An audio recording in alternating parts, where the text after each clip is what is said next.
오늘부터 수요일마다 우리 시편 말씀을 좀 묵상하기를 원하는데요. 특별히 오늘 120편으로 시작되는 성전에 올라가는 노래, 이 시편을 함께 좀 하나하나 묵상해 보고자 합니다. 시편은 다른 성경과 확연한 특징이 있죠. 우선 짧다는 거. 그래서 성경 일독할 때 시편을 만나면 너무 즐거워요. 너무 즐겁고, 그러나 짧은 것만이 아니라 대부분의 성경은요, 선지자나 사도들을 통해서 하나님이 백성들에게 위에서 아래로 주시는 말씀이잖아요. 반면에 시편은 시인의 탄식과 시인의 감사와 찬양 등 다양한 상황 속에서 하나님께 올려드리는 말씀이에요. 하나님으로부터 내려오는 말씀이 아닌 하나님으로부터 올라가는 말씀. 우리 인간의 상황과 또 감정을 통해서 하나님께서 말씀하신다는 이 사실이 참 시편을 신비롭게도 하고 좀 매력적이게 느끼게 하는 것으로 보이는데요.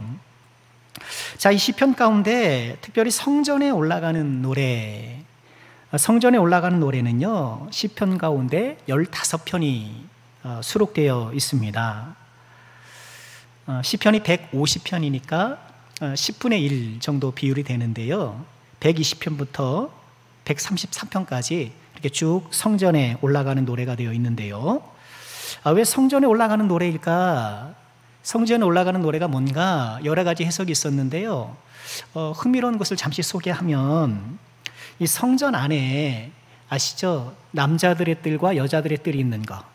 그래서 여자들의 뜰을 지나 남자들의 뜰을 지나 이제 성전으로 들어가게 되는데, 여자들의 뜰과 남자들의 뜰 사이에 계단이 15개 있었다는 거예요.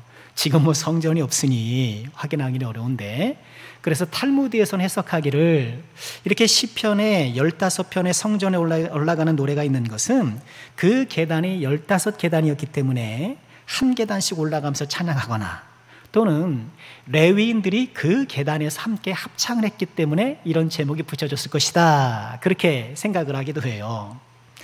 흥미로운 해석이긴 합니다만, 아마도 계단이 15개 그리고 시편이 15개라는 이 숫자의 착안에서 맞춘 좀 인위적인 느낌이 나는 것도 사실이에요. 또 성전에 올라가는 노래를요, 바벨론의 포로가 되었다가 다시 고향으로 귀환하는 사람들이 노래하는 것, 그것도 뭐 있어 보이고 또 그럴듯해 보이긴 합니다만, 그러나 이 성전에 올라가는 노래들을 하나하나 보면 성전이 있고 성벽이 있고 바벨론에 의해서 무너지기 이전의 성전의 형태들을 상상할 수 있기 때문에 아마도 시기적으로 그것은 맞지 않아 보인다, 이렇게 보고요. 성전에 올라가는 노래의 가장 자연스러운 이해는요, 유월절, 그리고 맥추절, 그리고 수장절. 이스라엘 백성들은 적어도 1년에 3번은 꼭 성전에 가야 되잖아요. 하나님의 명령이잖아요. 그 외에 또 본인의 어떤 헌신한 바가 있으면 성전을 순례하게 되었는데, 이렇게 성전을 순례하는 그 고단한 길을 위로하고, 또 성전에서 나에게 주실 하나님의 귀한 은혜를 사모하는 마음으로 불렀던 노래일 것이다, 이런 해석이 가장 적절해 보입니다.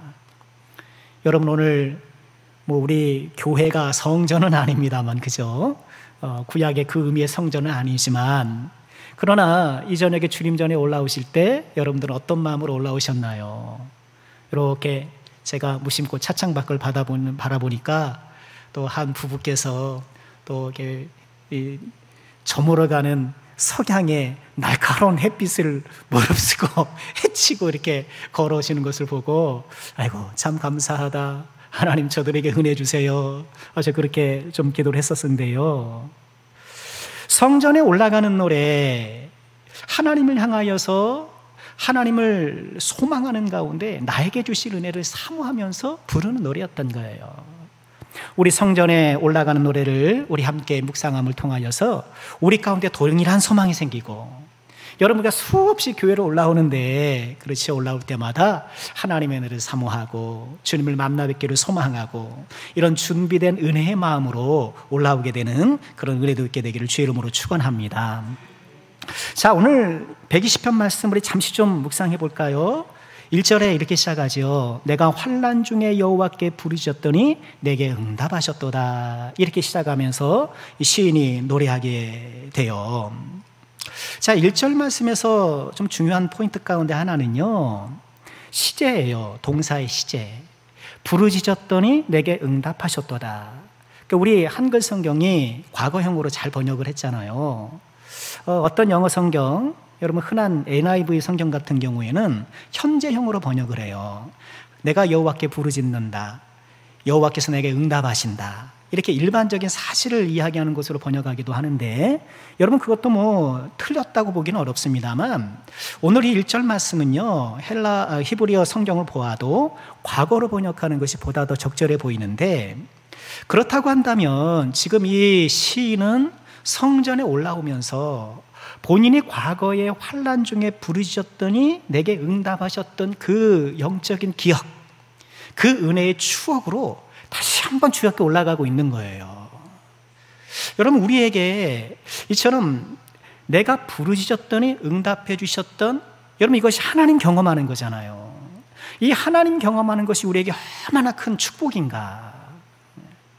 여러분 지금까지 살아오시면서 그래도 내가 이렇게 기도했더니 하나님께서 응답해 주시고, 여러분 그런 역사들이 있으시잖아요. 여러분 그런 은혜의 경험들을 내가 꼭 붙잡고 또 다른 환난이, 또 다른 고통이 내게 왔을 때 그 경험을 붙잡고 믿음으로 주 앞에 나가는 것, 이게 참 귀한 믿음이라는 거예요. 아울러 우리가 또 이제 수련을 위해서 기도하고 있는데, 우리 자녀들이 참 이 은혜를 받아야 되잖아요. 이 은혜를 받아야 돼요. 은혜를 받는다는 게 뭔가요, 여러분? 저는 그렇게 생각해요. 은혜 받는다라는 것은 마음이 기뻐지는 것이다. 그래서 수련회를 다녀오면 기쁨이 생기는 거예요. 예배가 즐거워지고, 찬양이 더 즐거워지고, 교회 가는 게 괜히 즐거워지고. 왜 그런지 모르겠어요. 그 과정을 내가 섬세하게 설명을 해낼 수는 없지만, 그러나 그렇게 은혜를 받고 나오니까 나에게 기쁨이 생기는 것, 여러분 그것이 가장 두드러진 은혜의 현상 아니겠어요?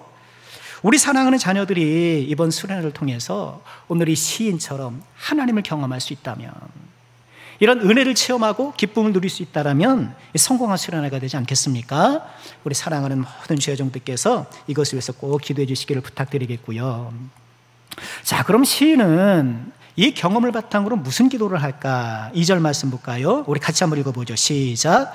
여호와여, 거짓된 입술과 속이는 혀에서 내 생명을 건져주소서. 지금 이 시인은 구체적으로 어떤 상황인지 모르겠으나 거짓된 입술과 속이는 혀에 공격을 받아서 본인의 생명까지 위협을 느낄 만큼 굉장히 고통스럽다고 호소하고 있는 거예요. 거짓과 속임수로 가득 찬 세상 속에서 여기서 생명을 건져주소라고 기도하는데, 정말 누가 나를 죽이려고 거짓말을 할 수도 있겠고, 그죠? 나를 완전히 그냥 사망에 그냥 푹 빠지도록 일부러 그렇게 거짓말을 하고 그렇게 공격할 수도 있겠지만, 그러나 그런 실제적인 생명의 위협도 포함이 되겠으나, 이 영혼이, 여기서 생명이라고 번역된 단어는 영혼이란 뜻도 있거든요. 그 영혼이 막 상해 있는 거예요. 이 세상을 살다 보니까 왜 이렇게 거짓이 많은지, 왜 이렇게 속임수가 많은지, 그런 거짓과 속임수가 막 즐비한 세상 속에 살다 보니까 본인의 영혼이 너무나도 힘들고 지치는 거예요. 이어서 볼까요? 3절. 너 속이는 혀여, 무엇을 내게 주며 무엇을 내게 더할꼬?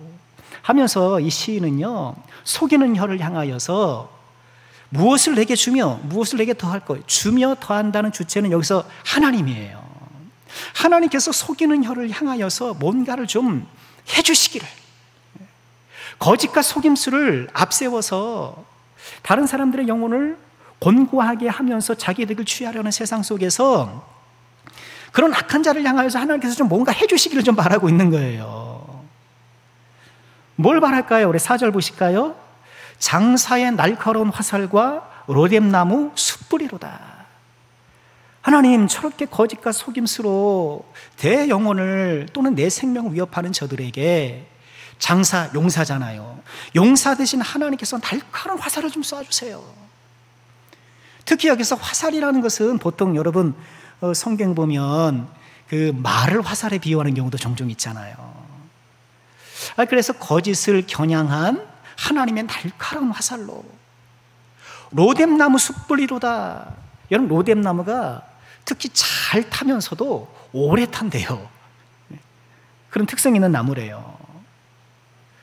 하나님께서 장사의 날카로운 화살과 로뎀나무 숯불로서 거짓과 속임수를 앞세우는 그들을 향해 뭔가 하나님께서 좀 액션을 취해 주세요 하면서 하나님께 호소하고 기도하고 있는 거예요. 여기서 잠시 우리가 좀 생각해 볼 것은 뭐예요? 우리는 신약 성경에서 복음서에서 어떻게 배웠어요?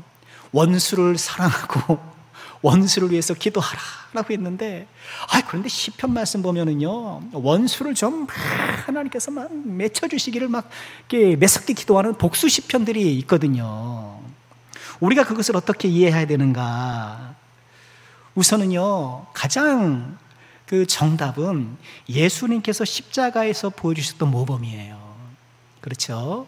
그럼에도 불구하고 이처럼 복수 시편이 있다라는 것은 그만큼 하나님 앞에 나의 모든 것을 가감없이 하나님 앞에 토로하는 것.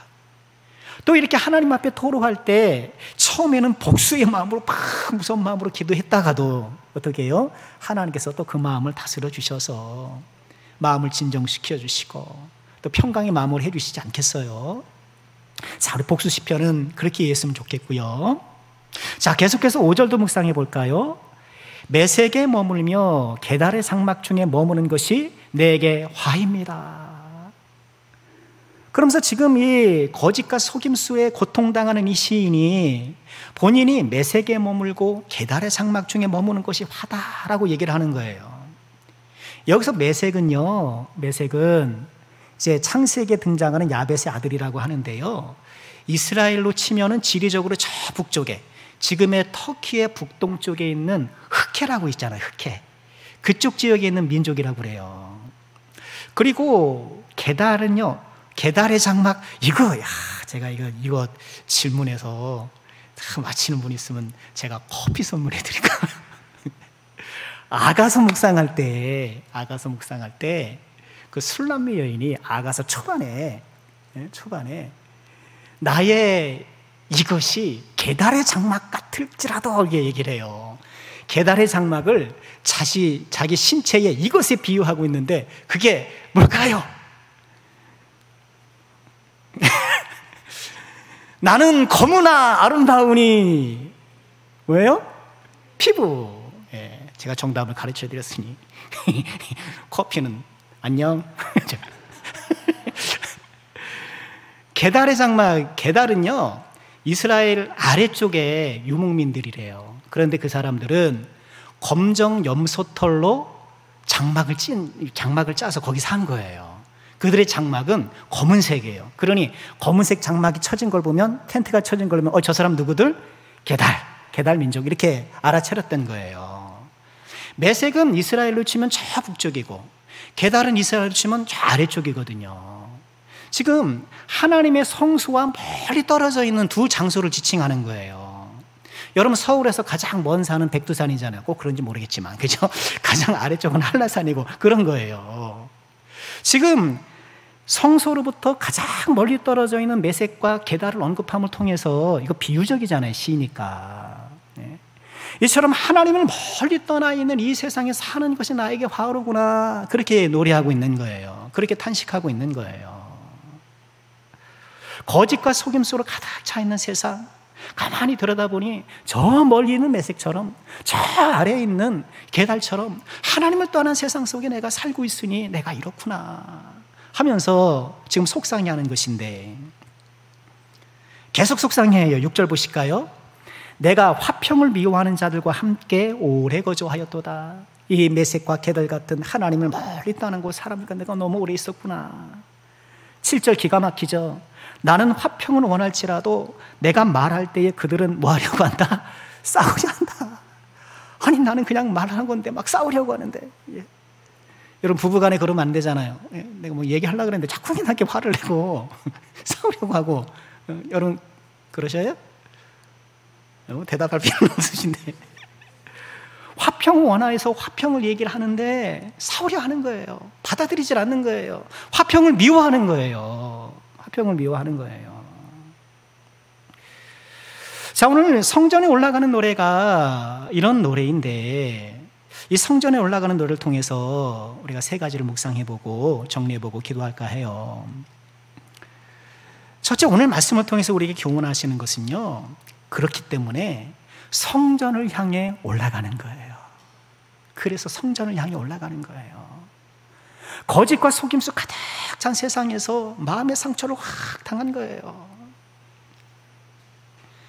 여러분, 세상이 환멸을 느낄 때가 있고 그렇잖아요. 내가 직장 생활하면서 여러분 세상에 살면서 세상이 이러냐, 그렇게 신뢰했던 사람에게 내가 속기도 하고 믿었던 사람에게 발등 찍히기도 하고, 여러분 그런 세상을 경험하면서 우리는 세상의 환멸을 느끼잖아요. 마음에 큰 상처를 입고 얼떨떨해 하잖아요. 여러분 그럴 때 이 지금 시인이 이런 마음을 갖고 어디를 향해 가고 있어요? 성전을 향해 가고 있다는 거예요. 성전을 향해 가고 있다는 거. 여러분 이것이 우리가 꼭 배워야 될 것이에요. 본인의 상황을 보면 답이 없는 거예요. 답이 없는 거예요. 거짓과 속임수로 완전히 지금 고통을 당하고 있는데 내가 살고 있는 곳은 매색이고 계달이고 내가 화평을 말하지만 오히려 싸우려고 하고 도저히 답이 없어 보이는 이 모든 상황 가운데에 하나님의 성전을 소망 삼고 거기에 답이 있다는 것을 보고 지금 하나님께 나아가고 있는 거예요. 우리 사랑하는 모든 죄종들, 우리 모두에게 이런 믿음 있게 되기를 주의 이름으로 축원합니다. 세상이 내 뜻대로 돌아가지 않고 나에게 협조적이지 않고 오히려 나에게 고통을 가중시키고 나를 힘들게 할 때에 하나님을 소망 삼아, 하나님의 성전을 소망 삼아 하나님께 나아가는 믿음의 종들이 되기를 주의 이름으로 축원합니다. 또 오늘 말씀 우리에게 무엇을 교훈하고 있나요? 성전에 올라가서 공의로운 하나님을 바라보라 라고 우리에게 교훈해요. 공의로운 하나님을 바라보라. 거짓과 속임수가 가득한 세상에서 지금 하나님의 성전을 소망 삼아 거기에 다 올라가는 거예요. 그리고 그 성전에 계신 하나님께서 어떤 하나님을 바라보는 거예요? 공의로운 하나님. 그래서 전사하신 하나님께서 화살을, 전사하신 하나님께서 로뎀나무 숯불로 뭔가 하나님의 공의에 의존하는 거예요.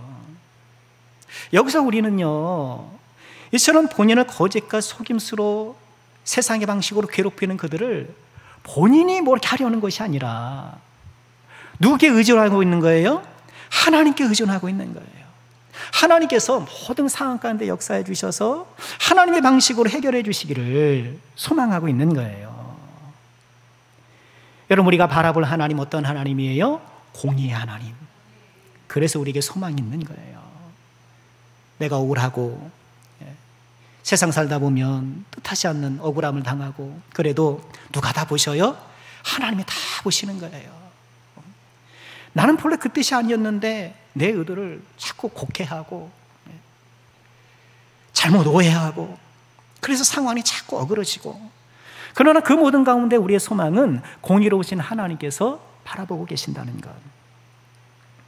또 이 공의로우신 하나님께서 악한 자에게 화살을 쏘시고 로뎀나무 숯불로 그들에 대한 합당한 징벌을 내리시는 것처럼, 그럼에도 불구하고 끝까지 믿음으로 살아가는 이 사람에게 하나님께서 뭘 주셔요?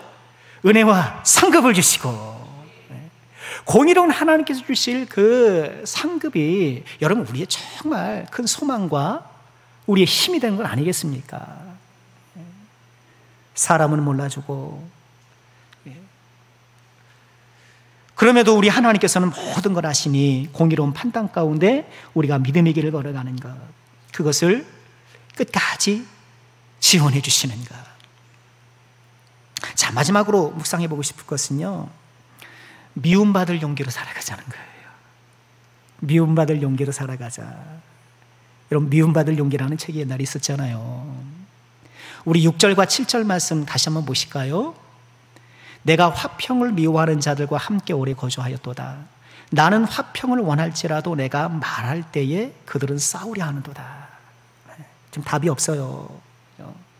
게달과 메색이라 하나님과 멀리 떨어진 세상, 도저히 답이 없어 보이는데, 여러분, 이런 상황 가운데에서 시인이 좀 편하게 사는 방법은 뭘까요? 편하게 사는 방법은 뭐예요? 거짓과 속임수가 횡행하는 세상 가운데 나도 적당히 거짓말하면서 적당히 속여가면서, 여러분, 그렇게 어울려 살아가는 것이 편하자면 편한 것 아니겠어요? 네. 여러분, 이 시인을 통해서 우리가 좀 본받아야 될 것은 뭐냐 하면, 이런 본인을 힘들게 하고 본인의 믿음을 좌절시키는 이런 모든 세상 속에서도 타협하지 않고 끝까지 싸운다는 거예요. 끝까지 본인 믿음 지키려고 하는 거예요. 내가 말할 때에 그들은 싸우려 하지만, 즉 나는 화평을 원하고 좀 더 범위를 확장하면 나는 믿음대로 살려고 하고, 거짓과 속임수가 막 횡행하는 세상 속에서 나 혼자 믿음으로 산다라는 것이 얼마나 부질없어 보일 때가 있습니까? 누가 말아주기나 합니까? 그렇지만 이 시인은요, 이런 마음의 곤궁함이 그 영혼에 깊은 상처가 있음에도 불구하고 굴하지 않고 자신의 믿음을 지키고 미움 받을 용기로 살아가고 있는 거예요. 여러분, 우리에게 이런 용기가 있게 되길 주의 이름으로 축원합니다. 우리가 요한계시록을 이제 새벽에 또 묵상하게 되었는데요. 네. 그 요한계시록의 7교회를 향한 메시지가 뭐예요? 세상과 타협하지 말라는 거예요. 세상과 타협하지 말라.